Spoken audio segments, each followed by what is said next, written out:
오늘 말씀 창세기 43장 14절 말씀 한 절만 보도록 하겠습니다. 창세기 43장 14절 말씀 우리가 한 목소리로 함께 읽도록 하겠습니다. 시작. 전능하신 하나님께서 그 사람 앞에서 너희에게 은혜를 베푸사 그 사람으로 너희 다른 형제와 베냐민을 돌려보내게 하시기를 원하노라. 내가 자식을 잃게 되면 이르리로다. 아멘. 예, 우리 박수 한번 같이 하시겠습니다. 네. 자, 이제 오늘 말씀을 좀 나누도록 하겠습니다. 요셉의 형들이 있죠.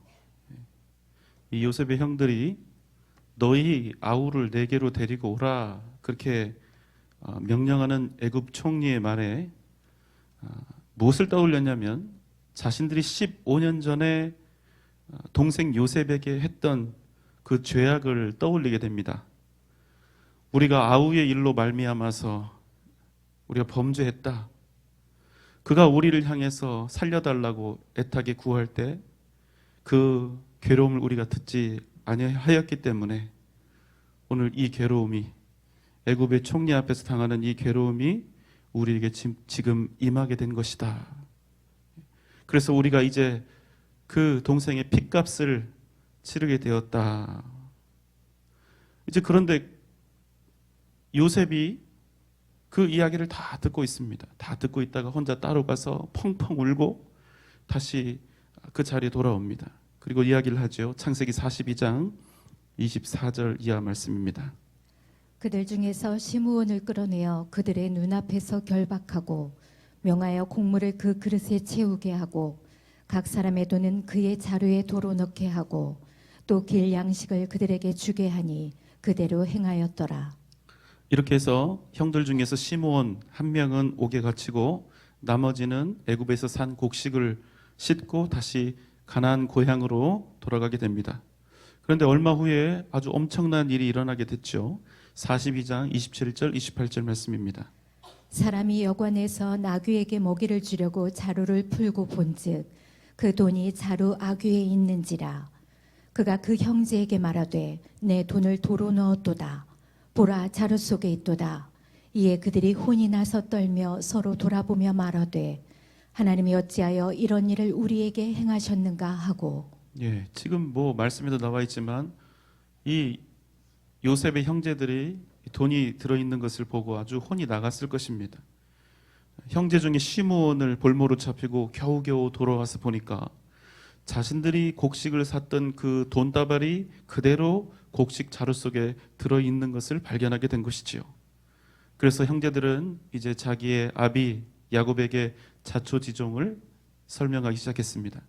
자신들이 애굽에 갔는데 특별한 이유도 없이 정탐꾼으로 몰렸던 일, 요셉과 베냐민에 대해서 이야기했던 일, 아버지가 살아계신다는 말, 그리고 막내 아우를 데리고 오라 한 이상한 애굽 총리의 추상 같은 명령, 그리고 시므온이 붙잡힌 일, 그리고 도착해서 보니 자루 속에 돈뭉치가 들어있는 이 두려운 상황들. 이에 요셉이 놀라서 이제 그 야곱이 이야기를 합니다. 42장 36절 말씀. 그들의 아버지 야곱이 그들에게 이르되 너희가 나에게 내 자식을 잃게 하도다. 요셉도 없어졌고 시므온도 없어졌거늘 베냐민을 또 빼앗아 가고자 하니 이는 다 나를 해롭게 함이로다. 여러분, 야곱에게는 도저히 지울 수 없는 상처가 하나 있습니다. 그것은 자신의 생명과도 같았던 12명의 아들 중에 유일하게 채색 옷을 입히고 온갖 애정과 사랑을 쏟았던 아들 요셉을 먼저 저 세상으로 떠나보낸 아비의 고통이었습니다. 야곱에게 있어서 요셉은 도저히 지울 수 없는, 그래서 인생의 쓴뿌리고 또 상처였습니다. 그렇게 어쩌면 야곱은 이제 그에게 라헬이 남긴, 요셉은 죽었으니까 라헬이 남긴 마지막 아들 베냐민을 지켜내는 것이 자신의 숙명처럼 사명처럼 그렇게 되어버렸을 것입니다. 그래서 요셉이 죽은 후에는 요셉을 대신해서 베냐민을 금지 오겹처럼 그렇게 사랑했을 것이고, 베냐민에게 일어나는 모든 일들에 대해서 강박과 불안이 계속되었을 것입니다. 평생 베냐민을 자기의 시야 밖으로 내보내지 않았을 것이며 자신 또한 베냐민을 한순간도 떠나지 않았을 것입니다. 그래서 그는 이렇게 말하는 것이지요. 42장 38절 말씀입니다. 야곱이 이르되 내 아들은 너희와 함께 내려가지 못하리니 그의 형은 죽고 그만 남았음이라. 만일 너희가 가는 길에서 재난이 그에게 미치면 너희가 내 흰머리를 슬퍼하며 스올로 내려가게 함이 되리라. 만약 요셉에게 일어났던 그 참혹한 일이 베냐민에게마저 일어나게 된다면 나는 슬퍼 통곡하다가 결국에는 죽게 될 것이다, 이런 말입니다. 사실 여러분, 야곱은요 태어날 때부터 상처가 많은 사람입니다. 뱃속에서부터 형과 겨루었지만 장자가 아니라 차남으로 태어났기 때문에 장자권을 얻지 못하고 아버지의 사랑으로부터 소외되었습니다. 출생부터 상처가 된 것이지요. 그래서 그는 언제나 아버지 이삭의 사랑에 굶주리며 살았습니다. 단 한 번도 아버지로부터 제대로 인정받지 못했습니다. 결국 야곱은 이 상처 때문에 오직 한 가지, 장자의 권, 장자권에 집착을 하게 되었죠. 그래서 그는 생각하는 거예요. 내가 장자권만 얻을 수 있다면. 그는 얼마든지 거짓말쟁이 사기꾼이 될 수가 있었습니다. 결국 야곱은 배고픈 형에게 술수를 써서 팥죽 한 그릇의 장자권을 사는데 성공을 합니다. 그러나 여러분, 잘못된 그의 집착, 장자권에 대한 건강하지 못한 집착은 훗날 형에게 주어질 아버지의 축복마저도 가로채는 그런 행동을 하게 되는데, 그는 이 일로 인해서 복을 받기는커녕 무려 20년 동안이나 형에게서 죽을까 봐 도망쳐서 타국 객지살이를 하게 됩니다. 이 또한 야곱의 입장에서 보면 자기는 장자권을 정당하게 샀다고 생각을 했을 거란 말이죠. 그러면 이 도망치고 복도 못 받은 이 모든 것들이 그의 인생의 상처가 되었을 것입니다. 그리고 그는 바단 아람에서 떠난 가나안을 떠나 살던 그 20년의 세월, 그곳에서 자신의 모든 당한 상처를 덮어줄 유일한 여인을 만나게 되는데 그의 이름이 라헬이었죠. 그래서 그는 이번에는 라헬에게 집착하게 됩니다. 그에게는 이런저런 사정에 의해서 4명이나 아내가 생겼지만 다른 아내들이 낳은 자식들은 안중에도 없습니다. 그런데 또 어떤 일이 벌어집니까? 제일 먼저 라헬이 죽습니다. 야곱이 이 사건으로 큰 상처를 받습니다. 아마 자기 인생이 무너지는 그런 고통을 겪었을 거예요. 그래서 어떻게 됩니까? 라헬이 낳은 아들 요셉에게 다시 집착하게 됩니다. 그런데 또 어떤 일이 벌어집니까? 형들에게 갔던 이 요셉이 짐승에게 물려서 죽고 그의 시신조차 찾지 못합니다. 야곱은 이 일 때문에 더욱더 큰 상처를 입게 됩니다. 그래서 이번에는 라헬이 남긴 아들이 또 하나 있죠. 이제 베냐민에게 다시 집착하는 것입니다. 그런데 또 어떤 일이 벌어집니까? 이번에는 단 한 번도 얼굴조차 본 적 없는 애굽의 총리가 이 생명과도 같은 마지막 남은 아들 베냐민을 데려오라는 것입니다. 그래서 그는 다른 자식들 앞에서 이렇게 이야기하는 것입니다. 내 아들이 누굴까요? 베냐민입니다. 내 아들은 너희와 함께 내려가지 못하리라. 여러분, 지금 야곱이 이렇게 이야기를 하고 있는데 그럼 나머지 자식들은 내 아들이라는 겁니까? 아니라는 겁니까? 물론 여러분, 이런 말을 요셉이 살아있을 때에도 여러 번, 한두 번 맺은 말이 아닐 거예요. 그렇지만 이 한마디 한마디가 쌓여서 이 아비의 이 한마디 한마디가 이 자식들에게 얼마나 큰 상처가 되었을까 하는 것입니다. 그는 자신에게 있는 그 상처, 평생 자기가 얻었던 그 상처들을 자기 주위에 있는 가족들과 또 남아있는 아내들, 남은 자식들에게 그대로 전가하면서 살고 있었다는 것이죠. 자신이 아버지로부터 인정받지 못하고 사랑받지 못했던 그 상처와 아픔을 그대로 자신도 편애하면서 자기 가족들에게, 특별히 자식들에게 다 쏟아내고 있었다는 것입니다. 그러면서도 야곱은 알지 못합니다. 자신이 다른 사람들에게 자식들에게 아픔과 고통을 주고 있다는 사실을 전혀 생각하지 않습니다. 오로지 자기 상처만 아는 거예요. 자기의 아픔이라는 그 덫에 빠져서 그 누구보다도 이기적인 공격적인 그런 삶을 살고 있었다는 사실입니다. 여러분, 그래서 우리 안에 있는 아픔과 상처, 이 쓴뿌리가 우리를 불행하게 하는 것입니다.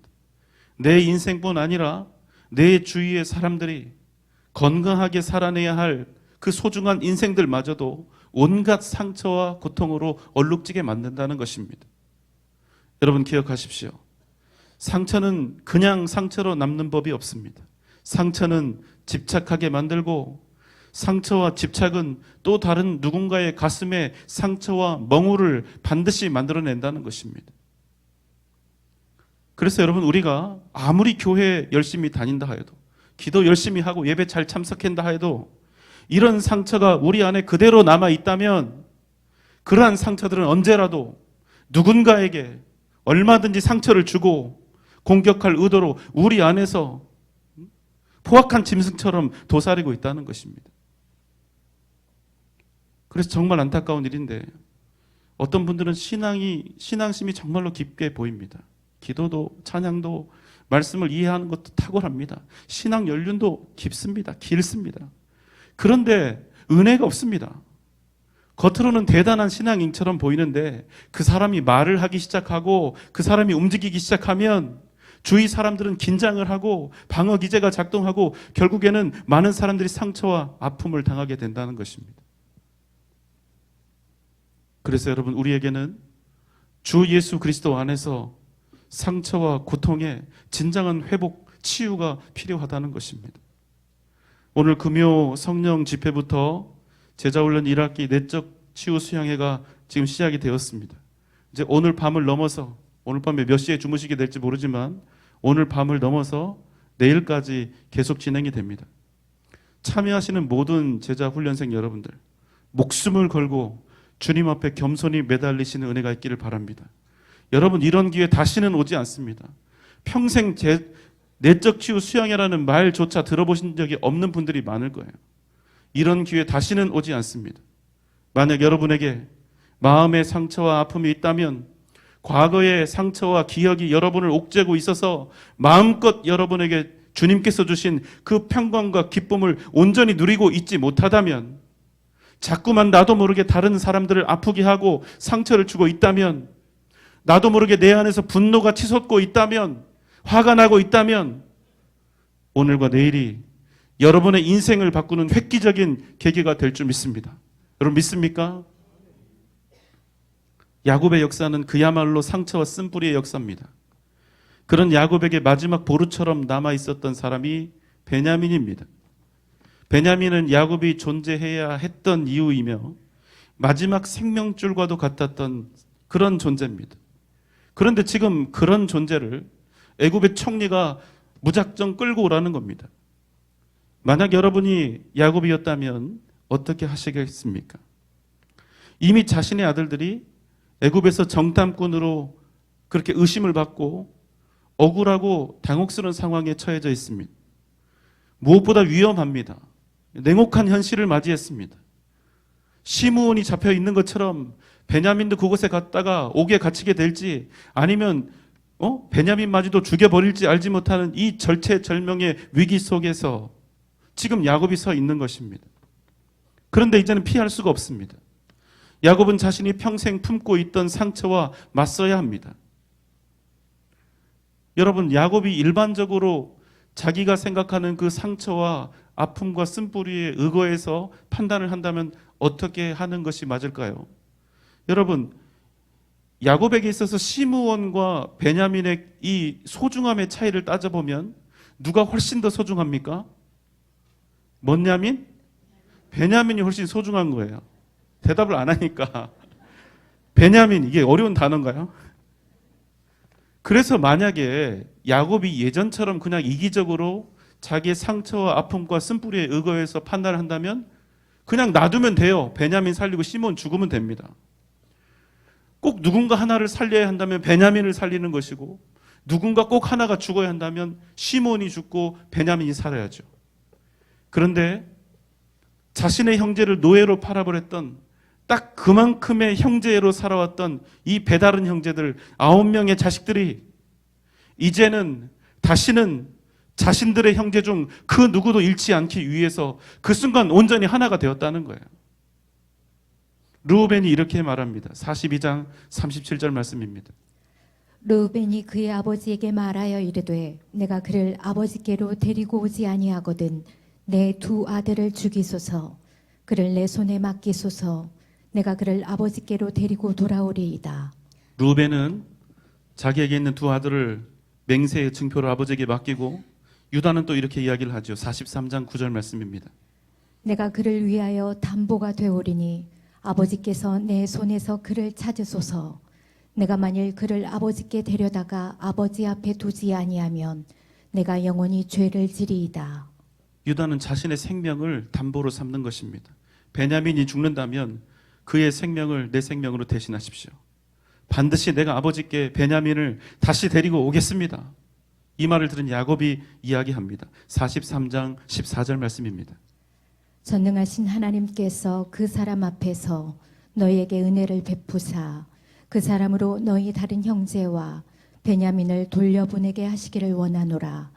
내가 자식을 잃게 되면 이르리로다. 야곱이 다시 하나님 앞에 서는 계기가 된 것입니다. 그에게는 지금 아무런 살 방법도 길도 없습니다. 그래서 그는 어쩌면 다시 하나님 앞에 겸손히 설 수밖에 없습니다. 전능하신 하나님, 나에게 은혜를 베풀어 주옵소서. 애굽의 총리가 너희 다른 형제와 베냐민을 돌려보내게 하시기를 원하노라. 그러면서 이야기하는 거예요. 내가 자식을 잃게 되면 이르리로다. 그제서야 야곱은 드디어 자신의 상처와 온전히 만나게 되었습니다. 오직 믿음으로 그래서 하나님께 은혜를 구하고 있습니다. 야곱이 하나님을 의지하며 자신의 상처를 딛고 일어나는 순간이 된 것입니다. 내가 자식을 잃게 되면 이르리로다.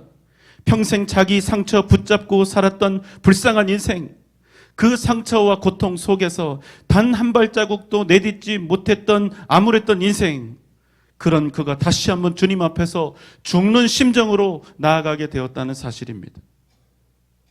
이 고백은 에스더의 죽으면 죽으리이다 이 외침을 떠오르게 합니다. 오직 하나님만이 하실 수 있는 일, 세월이 지나고 수많은 사람들을 만나고 수없이 많은 일들을 겪었음에도 불구하고 해결되지도 않았고 해결할 수도 없었던 인생의 고단함과 이 상처들, 야곱은 다시 믿음으로 주님을 의지하며 나아가고 있는 것입니다. 베냐민마저도 이럴까봐 너무나 두렵고 무섭지만 그는 자신의 두려움, 깊은 곳에 있는 그 상처와 맞서며 대항하여 다시 한번 믿음으로 나아갈 것을 다짐하고 있는 것입니다. 고린도서 1장 9절의 말씀입니다. 우리는 우리 자신이 사형 선고를 받은 줄 알았으니 이는 우리로 자기를 의지하지 말고 오직 죽은 자를 다시 살리시는 하나님만 의지하게 하심이라. 아멘. 우리는 우리 자신이 사형 선고를 받은 줄 알았으니 이는 우리로 자기를 의지하지 말고 오직 죽은 자를 다시 살리시는 하나님만 의지하게 하심이라. 여러분, 야곱은요 그냥 야곱이 아닙니다. 야곱의 민족은 그냥 야곱의 족속이 아닙니다. 하나님의 언약을 이루어가는 하나님의 백성 이스라엘인 것입니다. 이것을 그가 믿는 것입니다. 이에 야곱은 하나님의 은혜 베푸심을 기대하며 하나님을 온전히 의지하며 나아가려고 하고 있는 것입니다. 사무엘상 2장 6절의 말씀입니다. 여호와는 죽이기도 하시고 살리기도 하시며 스올에 내리게도 하시고 거기에서 올리기도 하시는도다. 살리시는 자도 하나님이시고 죽이시는 자도 하나님이시되 당신의 백성 이스라엘을 반드시 구원하실 것이라는 믿음으로 자신의 상처, 마음의 쓴뿌리와 맞서기로 그가 결단한 것입니다. 사랑하는 여러분, 기억하십시오. 주님께서는 죄와 사망의 모든 권세를 십자가의 보혈로 이기셨습니다. 요한복음 16장 33절의 말씀입니다.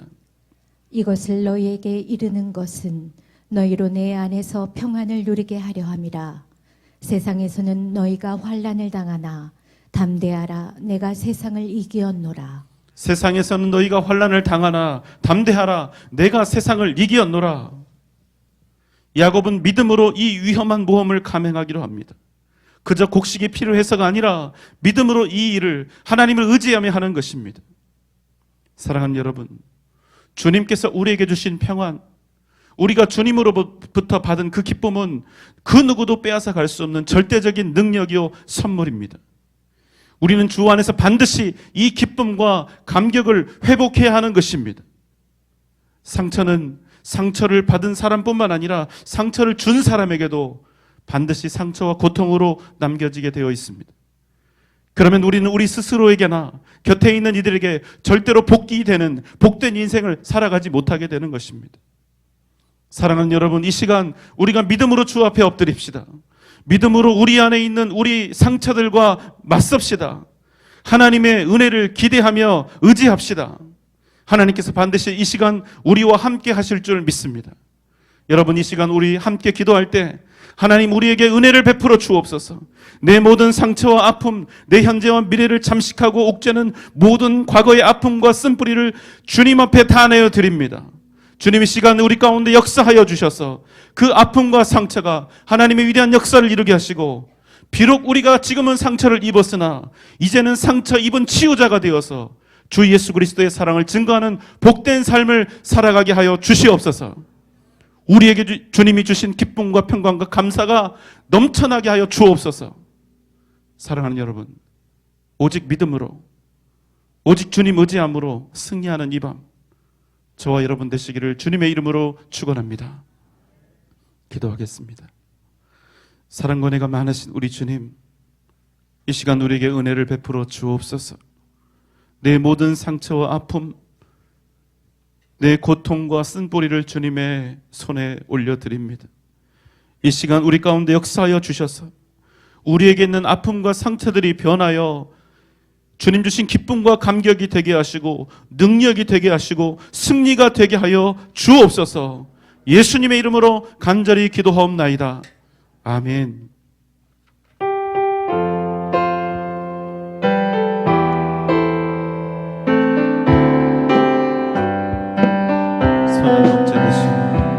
선한 목자 되신 우리 주 항상 인도하시고 방초동산 좋은 곳에서 우리 먹여주소서. 선한 목자 구세주여 항상 인도하소서. 선한 목자 구세주여 항상 인도하소서. 선한 목자 되신 우리 주 항상 인도하시고 푸른 풀밭 좋은 곳에서 우리 먹여주소서. 선한 목자 구세주여 항상 인도하소서. 선한 목자 구세주여 항상 인도하소서. 양의 문이 되신 예수여 우리 영접하시고 길을 잃은 양의 우리를 항상 인도하소서. 선한 목자 구세주여 기도 들어주소서. 선한 목자 구세주여 기도 들어주소서. 금이 많고 약한 우리를 응답하여 주시고 주의 넓고 크신 은혜로 자유 얻게 하소서. 선한 목자 구세주여 지금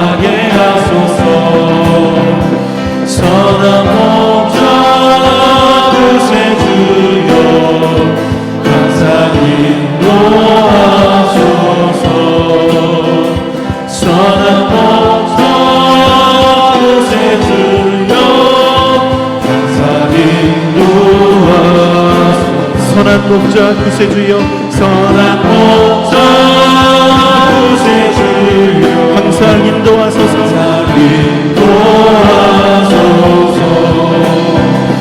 선한 목자 구세주여 항상 인도하소서 주 예수보다 더 귀한 것은 없네 이 세상 무기와 바꿀 수 없네 영주를 내 대신 돌아가신 그 놀라운 사랑 잊지 못해 세상 즐거움 다 버리고 세상 자랑 다 버렸네 주 예수보다도 귀한 것은 없네 예수 밖에는 없네 주 예수보다도 귀한 것은 없네 주 예수보다도 귀한 것은 없네 이 세상 경외와 바꿀 수 없네 이전에 즐기던 세상 일도 주 사랑하는 맘 되지 못해 세상 즐거움 다 버리고 세상 자랑 다 버렸네 주 예수보다 더 귀한 것은 없네 예수 밖에는 없네 주 예수보다도 귀한 것은 없네 주 예수보다도 귀한 것은 없네 이 세상 행복과 바꿀 수 없네 유혹과 핍박이 돌려와도 주 섬기는 내 맘 여신 세상 즐거움 세상 즐거움 다 버리고 세상 자랑 다 버려 세상 즐거움 다 버리고 세상 즐거움 다 버리고 세상 자랑 다 버렸네 주 예수보다도 귀한 것은 없네 예수 밖에는 예수 밖에는 없네 예수 밖에는 없네 예수 밖에는 없네 예수 밖에는 없네 이 시간 우리 다 함께 주님 앞에 외치며 기도하며 나아가겠습니다. 성령 하나님 이 시간 우리 가운데 역사하실 줄 믿습니다.